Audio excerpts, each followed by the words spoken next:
आफ्नै बाटो जोगाउँछ कला अनि संस्कृति बनाउँछ नयाँ गोरेटो। नमस्कार दर्शकबिन, आज हामी के छन् प्रस्ताव हामी ढकनामको भूमि पूजामा जाने भनेर बिच बाटोमा जाँदैछौँ। उहाँहरू यसरी जाने हुनुहुन्छ भने म केही छन् प्रस्ताव उहाँहरूलाई भेट्नेछु। हजुर, हामी आज ढकनामको भूमि पूजामा जाँदै गर्दा यतिखेर भने हामी गाउँभन्दा केही छन् माथि घारसुन्ने डाँडाबाट मैले यो भिडियोहरू बनाइरहेको छु। यतिखेर भने यतिखेर म्याग्दी जिल्ला रगुङ्गा गाउँपालिका बेगखोला 1 का केही गाउँका झलकहरू यसरी देखाइएको छ। यहाँ भने आज मौसममा केही गडबडी भएको अवस्था हो यो, र यतिखेर भने केही मात्रामा बादलले बिस्तारै गाउँघरहरूलाई छोप्दैछ। यतिखेर भने बेगममा बर्खा लागेको महसुस भइरहेको छ। यतिखेर भने हामी यतिखेर ढकनाम जाँदै गर्दा बाटोमा ठकाइ मार्नको लागि, विश्राम गर्नको लागि यहाँ हाम्रो आदरणीय पुसाई भेना मामा भाउजू दिदी आमाहरू यसरी ठकाइ मार्नु भएको छ भने म पनि यहाँ बसिरहेको छु। यतिर गनखे भन्दा केही माथि बरा क्षेत्रको माथि आइसकेका छौँ। यतिखेर भने बाटोमा कुहिरोले हामीलाई काउकुटी लगाउँदै जिस्काउँदै कुहिरोले हामीलाई बिस्तारै छोप्दैछ, र यतिखेर भने हामीलाई कता कता बर्खा लागेको महसुस भइरहेको छ। यहाँ पर्यटकको लागि एकदमै राम्रो ठाउँहरू रहेको छ। यहाँबाट विभिन्न हिम श्रृङ्खलाहरू देखिन्छ, तर आज कुहिरोको कारण हामी त्यो देख्न र हेर्न असमर्थ छौँ। हामी यसरी जाँदै गर्दा बाटोको आसपासमा यसरी चित्रोहरू यसरी फलिरहेको देख्न सक्छौँ। बाटोको आसपासमा यसरी औँसिलोहरू खाँदै यो समोठा र चौरहरू रमाइलोको साथ पार गर्दैछौँ। हजुर, यहाँ लक्रममै औँसिलो पाकिरहेको अवस्था छ।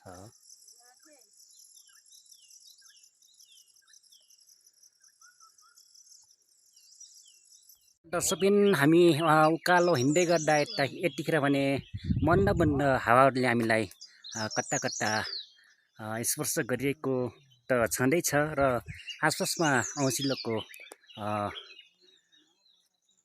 औँसिलोहरू खाँदै हिँड्दा हामीलाई दुःखको महसुस भएको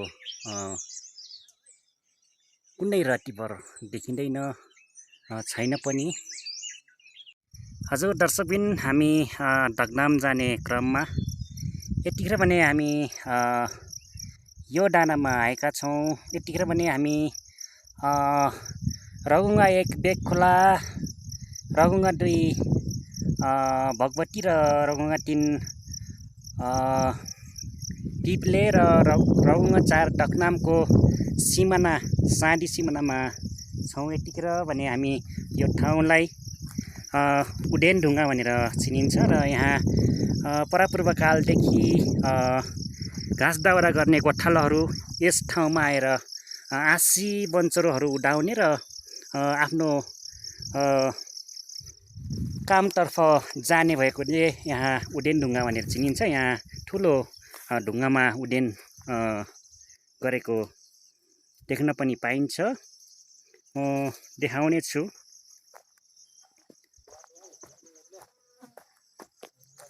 र यो ढुङ्गामा पहिलाका हाम्रा पुर्खाहरूले यसरी यो ढुङ्गालाई उडेन बनाएर आँसी बन्चरो र आफूलाई चाहिने हात हतियारहरू यहाँ उडाएर घाँस दाउरा वनपाखा जान्थे भन्ने एउटा किंवदन्ती छ।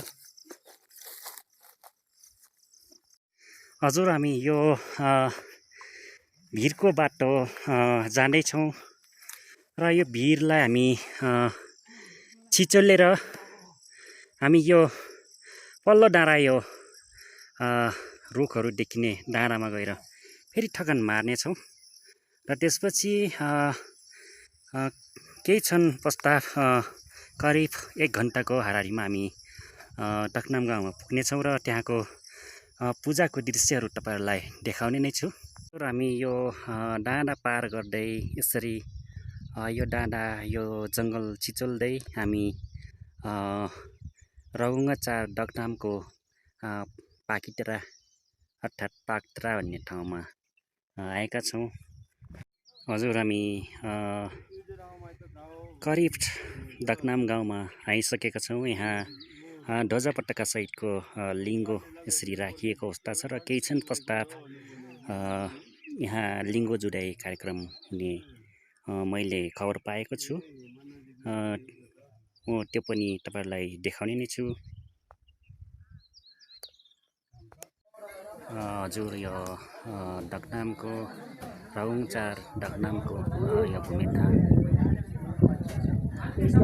यहाँ भूमि ठानमा आज पूजा भइसकेको अवस्था हो र केही क्षण पश्चात हामी केही तल डाँडामा गएर लिङ्गो ध्वजा पताका सहितको लिङ्गो उठाएको र लिङ्गो दुई गाउँ बीच प्रतिस्पर्धा हुने हुन्छ भन्ने मैले सुनेको छु। ल्याउने कार्यक्रम सुरु भएको छ।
हजुर त चाहिँ यहाँ गैरी गाउँको लिङ्ग श्री रहेको अवस्था छ।